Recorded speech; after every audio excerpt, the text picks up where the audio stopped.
중국과 한국. 중국이 강인한 상대인 한국을 상대로 과거에 이루었던 기적을 다시 한번 반복할 수 있을까요? 경기 시작 전 각 팀이 이번 대결을 위해 어떻게 준비했는지 함께 깊이 분석해 보겠습니다. 댓글에 여러분의 예상을 남겨주세요. 중국이 또 한 번의 놀라움을 줄 수 있을까요? 중국 축구대표팀 수비가 손흥민을 필두로 한 한국의 매서운 공격을 경기 끝까지 버텨낼 수 있을까? 세르비아 출신 알렉산다르 얀코비치 중국 대표팀 감독과 간판 수비수 장린펑은 팀으로서의 수비를 강조하며 막을 수 있다는 자신감을 숨기지 않았다.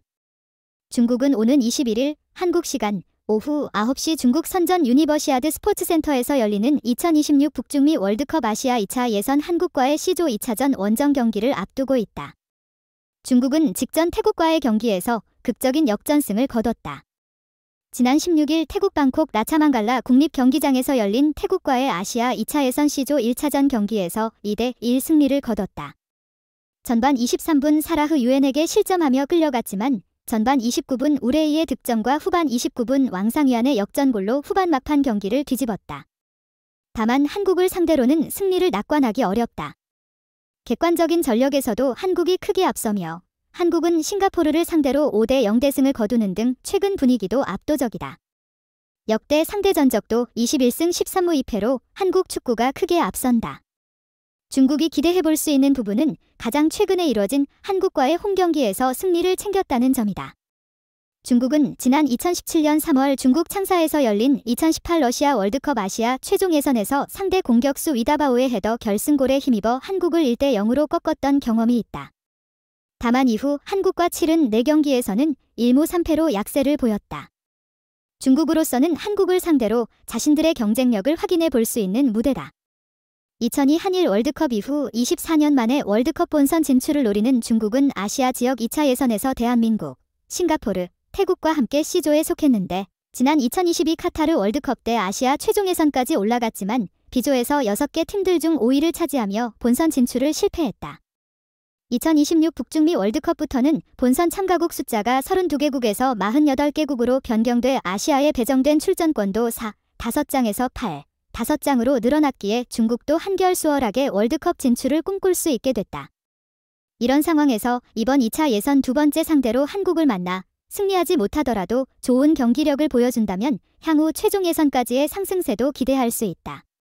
얀코비치 감독도 이번 한국전에 대해 멋진 순간을 계속 이어가길 바란다. 모든 선수들이 의욕적이고 신난 상태다. 내일 경기 시작을 기대하고 있다라며 기대감을 강하게 드러냈다. 한국 축구대표팀은 단 한 경기로 북중미 월드컵 본선 진출에 합당함을 증명했습니다. 따라서 중국이 아무리 강하더라도 한국을 이기는 것은 거의 불가능합니다. 중국과 한국이 북중미 월드컵 본선에 함께 진출하는 것은 상상하기 어려운 일입니다. 따라서 피파는 월드컵 본선에 참가하는 32개 팀의 체제를 유지하여 아시아 국가들 사이의 위상을 구분해야 합니다.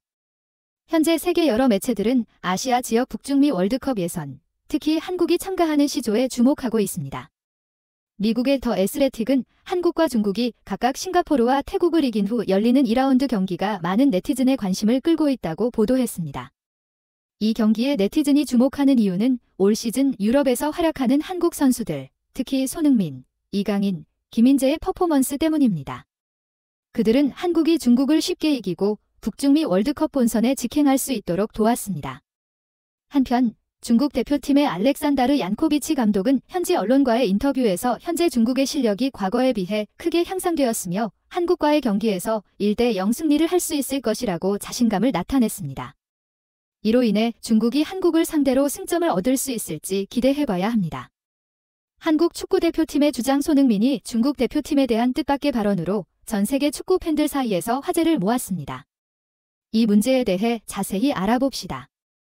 현재 프리미어리그에서 경기가 없는 상황에서 영국은 2026년 북중미 월드컵에 추가로 참가할 아시아 국가들에 더 많은 관심을 기울이고 있습니다. 더 가어디언은 한국 대표팀이 최근에 튀니지와 베트남을 각각 4대0, 6대0으로 이겼고 첫 예선 경기에서 싱가포르를 5대0으로 이긴 파괴적인 퍼포먼스를 간과할 수 없다고 보도했습니다. 실제로 한국이 맞붙은 팀들은 랭킹이 낮고 약한 팀들로 여겨졌습니다. 하지만 이렇게 높은 점수 차로 연속 승리를 거두는 것은 강팀이라 할지라도 쉽지 않은 일입니다. 많은 전문가들이 한국 대표팀의 강력함에 놀라고 있으며 그 중에서도 다니엘 테일러는 현재 한국 대표팀이 유럽의 강팀들과 경쟁할 수 있으며 단지 월드컵 예선이 아니라 내년 1월 아시안컵에도 준비가 되어 있다고 주장했습니다. 많은 전문가들의 신뢰와 기대 속에 한국은 주목의 중심이 되고 있습니다. 한편 영국의 유명한 축구 전문가 존 크로스는 북중미 월드컵의 48팀 규정이 논란의 대상이라는 의견을 제시했습니다. 이 규정에 따르면 팀들을 16개 조, 각 조 3팀으로 나누고 각 조에서 상위 팀이 32강으로 진출합니다.